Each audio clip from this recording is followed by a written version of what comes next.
ধরো একটা রিলেশনশিপ ভীষণই চমৎকার, দুজনের বন্ডিংটা অদ্ভুত সুন্দর। একটা সময় এই দুজনের বন্ডিং সবার চোখে পড়তো, সবাই প্রশংসা করত, দুজনের মিল দেখে অনেকেই অনুপ্রাণিত হতো। কিন্তু হঠাৎ করে সেই সম্পর্কটার ওপর একটা বাজে প্রভাব পড়তে শুরু করেছে। যেই মানুষটিকে তার সামনের মানুষটি অগাধ বিশ্বাস করত, যেই মানুষটির প্রতি কিছুদিন আগেও ছিল অগাধ ভরসা, সেই মানুষটি আস্তে আস্তে পাল্টাতে শুরু করেছে। চেনা মানুষটি অচেনা হতে শুরু করেছে। ভরসার জায়গাটা দুর্বল হতে শুরু করেছে। এমনও ঘটনা বহু মানুষের জীবনে ঘটে। রিসেন্ট আমার খুব পরিচিত একজন মানুষের জীবনেও এই ঘটনাটি ঘটেছে। এখানে প্রথমেই বলে রাখি, এই সম্পর্কটা ছিল টোটালি ভিন্ন একটা সম্পর্ক। দুজনের মধ্যে আউটস্ট্যান্ডিং বন্ডিং ছিল, দুজনের মধ্যে অগাধ ভালোবাসা ছিল, অবিশ্বাস করার কোনো জায়গাই ছিল না, একে অপরকে চোখ বন্ধ করে বিশ্বাস করত। কিন্তু যেই প্রবলেমটা ঘটলো, যার জন্য দুজনের মধ্যে একটা দেয়াল উঠে গেল, সেটাই আজকে তোমাদের সঙ্গে আলোচনা করব। এবং এটাও বলবো যে তোমরা এই ভুল থেকে নিজেদেরকে বিরত রেখো। কারণ বহু মানুষ রয়েছে যারা কিন্তু দিনের পর দিন এই ভুলগুলি করে চলেছে, আর তার জন্যই কিন্তু সম্পর্কগুলো এই লেভেলে ভেঙে যাচ্ছে। আমরা মানি আর না মানি, স্বীকার করি আর না করি, সম্পর্ক ভাঙার মূলে কিন্তু এই কারণটাও ভীষণভাবে দায়ী। দেখো, আমরা আধুনিক, আগের মতো নই, আগের মতো জীবনযাপন কিন্তু আমরা করি না। আমরা যখন মানুষের সঙ্গে মিশি, কাজের জগতে বার হই, আমাদের লাইফে বন্ধু বান্ধব আসে, কিন্তু এই বন্ধু বান্ধবের তালিকাটা খুব সাবধানে নির্বাচন করা উচিত।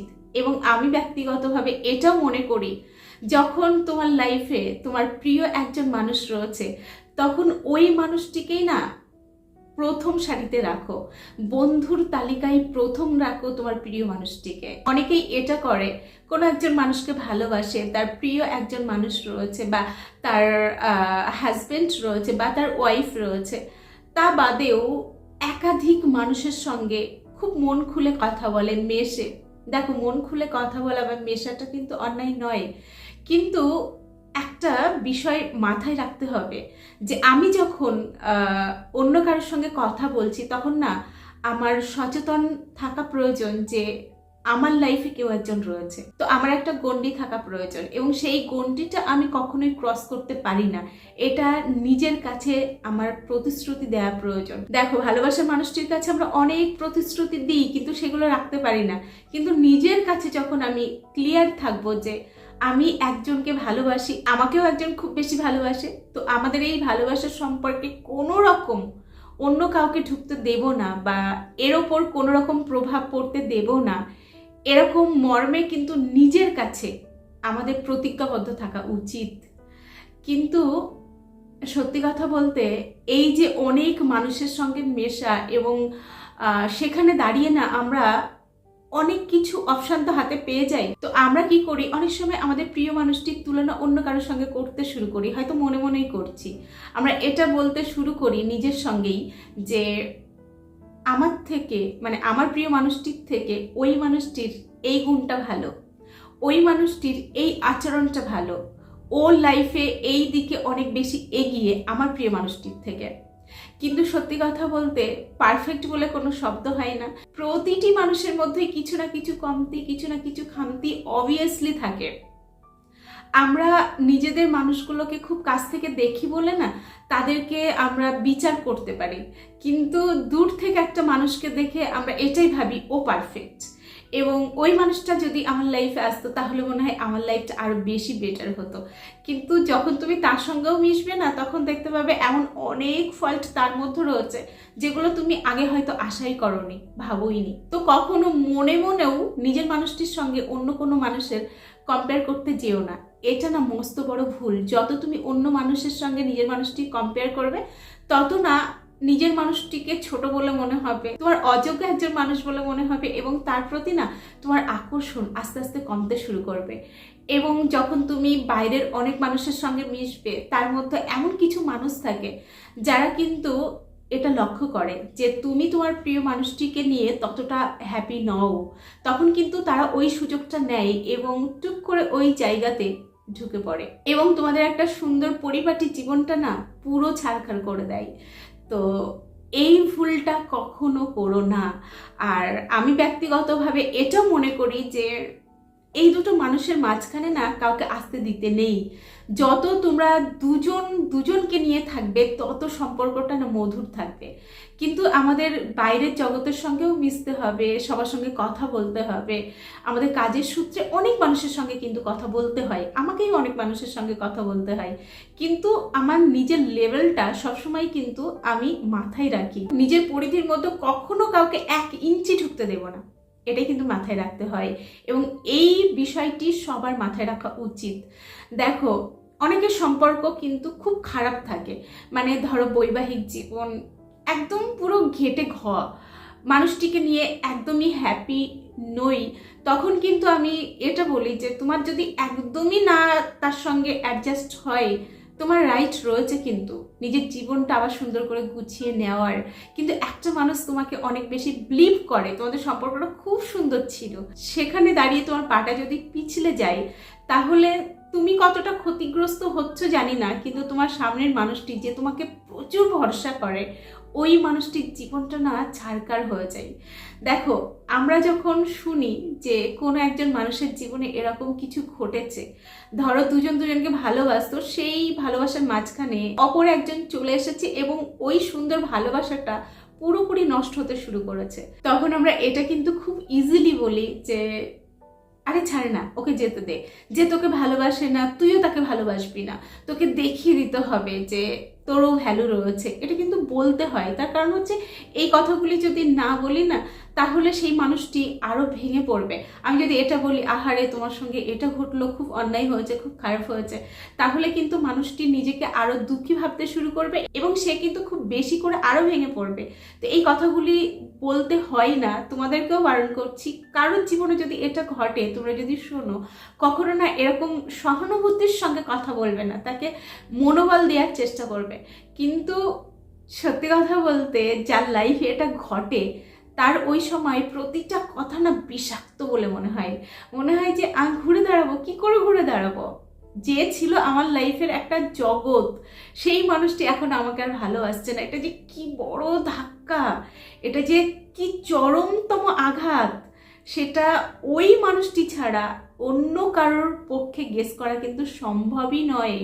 আমরা কিন্তু ওর ভিতরে ঢুকতে পারি না, ওর যে যন্ত্রণা, ওর যে জ্বালা, ওর যে কষ্ট, ওর যে খারাপ লাগা, এটা ততটা আমরা কিন্তু ফিল করতে পারি না। ওই সময় না কোনো কিছু শুনতে ইচ্ছা করে না যে তুমি আবার মুভ অন করো, তুমি আবার ঘুরে দাঁড়াও, তোমার লাইফে ভালো কিছু হবে। এই কথাগুলো নিতে পারে না, সামনের মানুষটি না নিতে পারে না, ভাল লাগে না, কিন্তু ওই কথাগুলোই বলতে হবে। তার কারণ হচ্ছে যদি আমরা তাকে আরো বেশি সহানুভূতি দেখাই, যদি ওই যে বললাম এটা বলি যে তোর সঙ্গে খারাপ হলো বা এটা হওয়া ঠিক হয়নি, তুই কি করে বাঁচবি, এবার কি নিয়ে থাকবি, এই কথাগুলি বলা মানে কিন্তু তাকে আরো দুঃখের সাগরে ঠেলে দেওয়া। তো এই কথাগুলি বলা যাবে না, কিন্তু যতই আমরা বলি না কেন, যার সঙ্গে ঘটনাটি ঘটছে তাকে ওখান থেকে বার হতে অনেক সময় লাগে, প্রচুর সময় লাগে।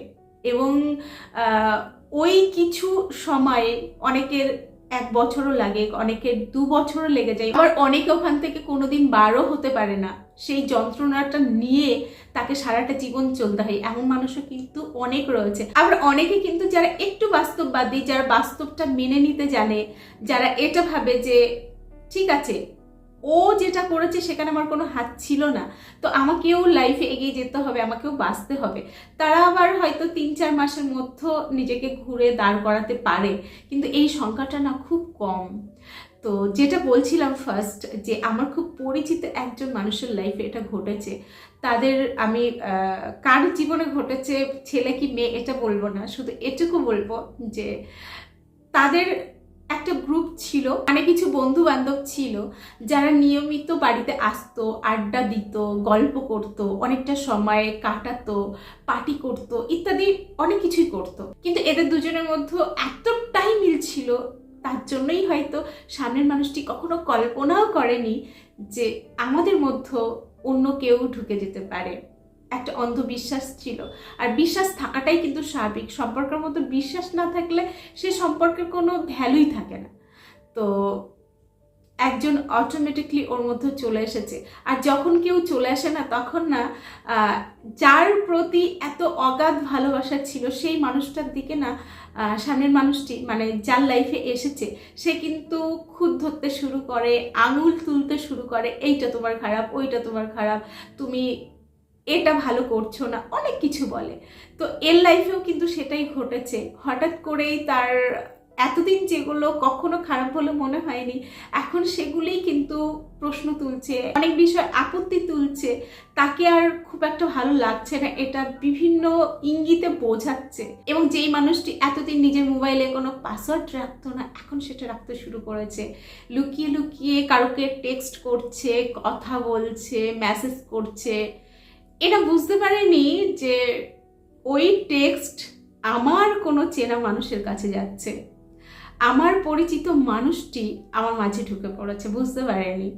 তো যেদিন বুঝতে পেরেছে, পুরোপুরি শেষ। ওর লাইফের খুশি, আনন্দ, ভালো লাগা ফিনিশ। এবং যেই সম্পর্কের মতো খুব বেশি মিল থাকে, একে অপরের প্রতি খুব বেশি টান মায়া থাকে, সেই সম্পর্কের মধ্যে যদি অন্য কেউ চলে আসে, যার লাইফে এটা ঘটলো, মানে যার সঙ্গে এই অন্যায়টা হলো, সে না কিছুতেই মানতে পারে না, কিছুতেই মানতে পারে না। তার ঘুম পুরোপুরি নিঃশেষ, তার খাওয়া দাওয়া ভালো লাগা সব শেষ। আর কি বলতো, এটা ক্ষমার অযোগ্য হয়ে দাঁড়ায়, সে কিছুতেই ক্ষমা করতে পারে না এবং নিজেকে কিন্তু ওখান থেকে সরিয়ে নেয়। তো ওই ঘটনাটি ঘটাতে চলেছে, হয়তো কিছুদিনের মধ্যে দুজনের সেপারেশন হয়ে যাবে। তো এটাই বলার উদ্দেশ্য আমার আজকের এই ভিডিওর মাধ্যমে, যে দেখো, আবারও বলছি, কাজের জন্য আমাদের বাইরের জগতের সঙ্গে মিশতে হবে, কিন্তু আমি তোমাদের একটা কথাই বলবো, যতই কাজের সূত্রে বাইরের জগতের সঙ্গে মেলামেশা করতে হোক না কেন, বা তোমাদের একটা হয়তো বন্ধু সার্কেল রয়েছে, আমি বলবো একটা সময় পরে না ওখান থেকে যতটা, মানে কাজের জগতের জন্য যতটা প্রয়োজন ততটা থাকো, বা একদম নিজেদের ঘনিষ্ঠ জায়গায়। আগে খুব ভালো সম্পর্ক ছিল, ঠিক আছে, ওখান থেকে চেষ্টা করো বেরিয়ে আসতে, এবং এই দুজনের মাঝখানে না ওই মানুষগুলোকে এনে ফেলো না। কারণ অনেক সময় কি হয়, হয়তো আমাদের মানুষের মন তো, হয়তো তার প্রতি আমরা দুর্বল হয়ে পড়ি, যদিও এরকম সবাই করে না, তবু ম্যাক্সিমাম মানুষ কিন্তু এটা করে। তোমরা লক্ষ্য করবে, দেখবে যে ধরো তোমার ওয়াইফ কারোর সঙ্গে অনেকটা সময় কাটাচ্ছে, কথা বলছে তোমার কোনো কাছের বন্ধুর সঙ্গে, ম্যাক্সিমাম সময় সম্ভাবনা থাকে তার সঙ্গে মেন্টালি আরো বেশি জড়িয়ে যাওয়ার। বা ধরো তোমার হাজবেন্ড, তোমার বান্ধবীরা আসছে, তাদের সঙ্গে কথা বলছে, আড্ডা মারছে, খোলা মনে তাদের সঙ্গে অনেক কিছু আলোচনা করছে, এটা যদি দীর্ঘদিন ঘটতে থাকে না, বিশ্বাস করো কোনো না কোনো সময় যেই মানুষটা হয়তো খুব লয়াল ছিল, ওই মানুষটাই হয়তো দুর্বল হয়ে পড়লো তার নিজেরই অজান্তে। এটাও কিন্তু অনেক সময় ঘটে।